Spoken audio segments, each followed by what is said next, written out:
return for the playoffs, but the latest report from Dan Graziano indicates that the team is unsure of how much the injury will affect Hurts when he finally does return to action. Now, this is obviously a very delicate situation. Right. He is in the MVP conversation. Jalen Hurts is having an unbelievable year, and he has an injury right now, shoulder injury, and you want him to be at 100% once he reaches the playoffs, right? So even if you do bring him back, is he going to hurt it by the time he gets to the playoffs?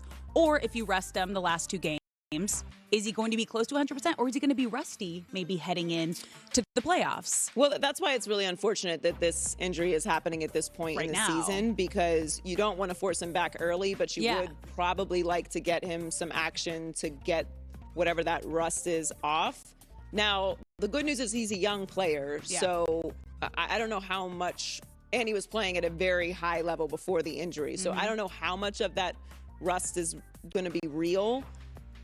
And so much it will just be him being uncomfortable with the injury. In my opinion, forget the MVP race. That's done. He's Patrick Mahomes is going to win the MVP, as he should. He's had an unbelievable season.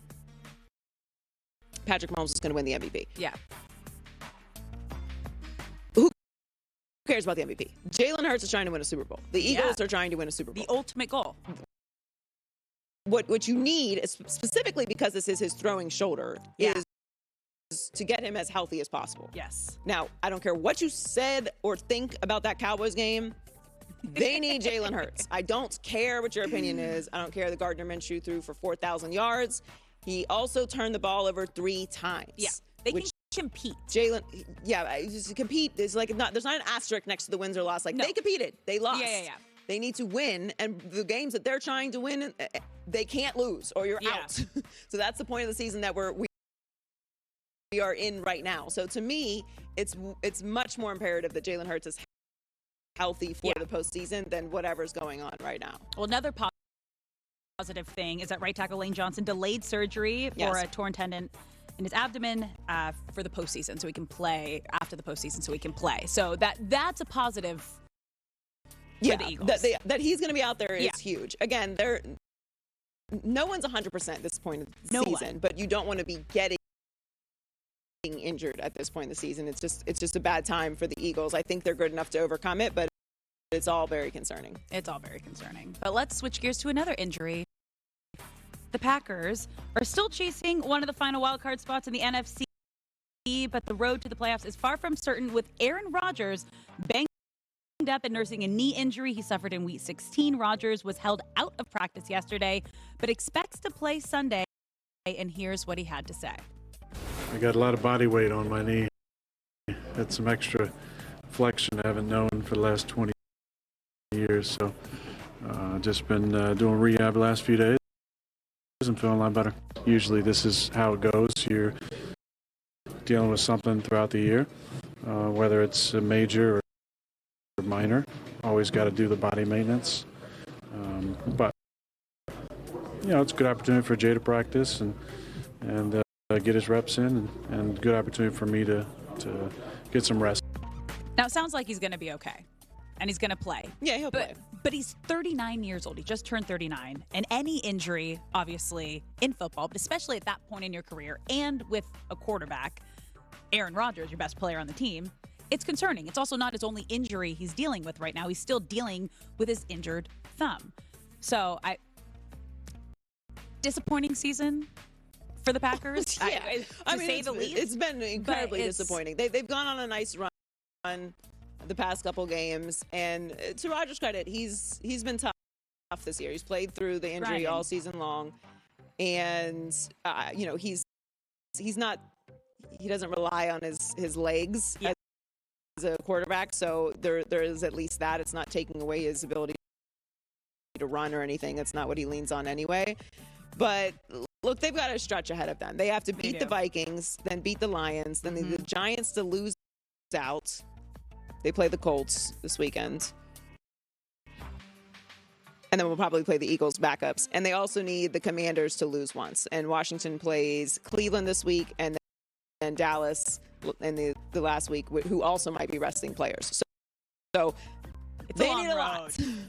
Starting with being a very good Vikings team and a very good Lions team. Yeah. So I think it's still a very, very big stretch / a miracle.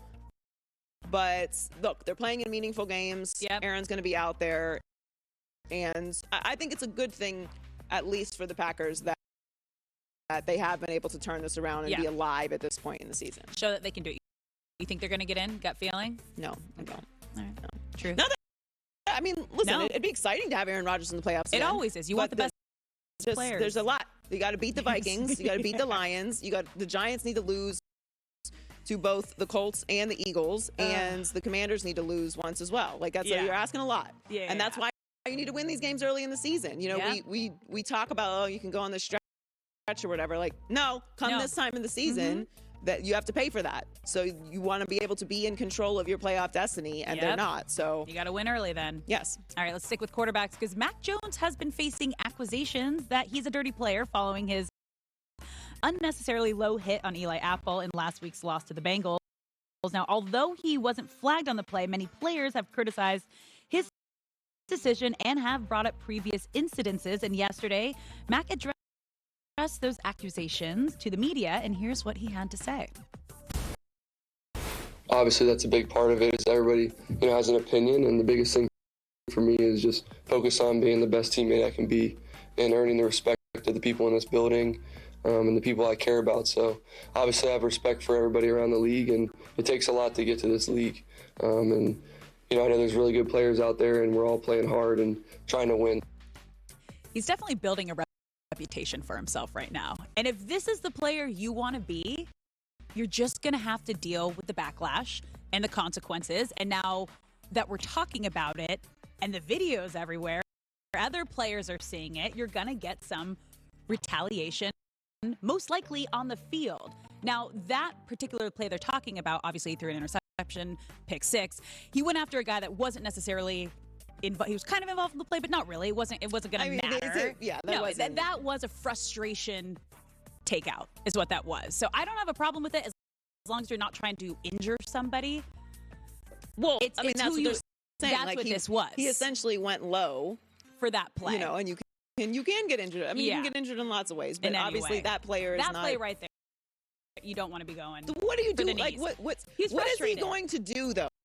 What is Eli Apple going to contribute to that? You should be chasing down the guy that has the ball. That was a frustration takeout. That's what that was. Well, look. Yeah. They've got a lot of things to be frustrated about. I'm with you. If you want to play the villain, then you got to be able to deal with the backlash. I would not necessarily recommend that for a quarterback. No.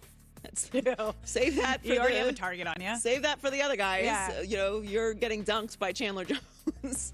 It's probably not the best idea to be generating animosity in that kind of space. I don't. It was probably a dirty play. It was a frustration play. I don't know that I look at Mac Jones as a dirty player. No, I kind of save those for, a higher level of a higher standard, I suppose. He's right. Everyone's trying to win, but that was a frustration play. It was a frustration play. More so than not. I just wish you would admit in that situation, I was frustrated. I was frustrated. I shouldn't have done that. It's in the moment. I'm a competitor. I'm glad no one got hurt. Whatever. But to be like, oh no, I was just trying to be a part. Everyone has opinions. Okay. Everyone has opinions. Well, we also all have eyeballs. Yep. And he wasn't a part of that play. Everyone's looking at it now. I don't know. I just don't recommend that as a lifestyle for a quarterback. No. For a talk show host, fine. But for a quarterback, you kind of have people trying to hit you. It's don't give him extra ammo. It's an interesting choice. Yeah. It's a choice. It's a choice. I'll say that. That's Alex Curry with the news. Well, that's the news. And thanks for stopping by. The Herd Line News. MJ Acosta Ruiz, host of NFL Total Access on NFL Network, joins us next on The Herd. Joy Taylor in for Colin Cowherd. Time for new tires. Trust the experts at TireRack.com. They've been crushing it for over 40 years. They've got the experience, knowledge, and passion to assist every driver. Go to TireRack.com/Colin. Tell them what you drive. Try their easy-to-use tire decision guide. Answer a few questions, and you'll get a personalized tire recommendation, the right tires for how, what, and where you drive. They've got the full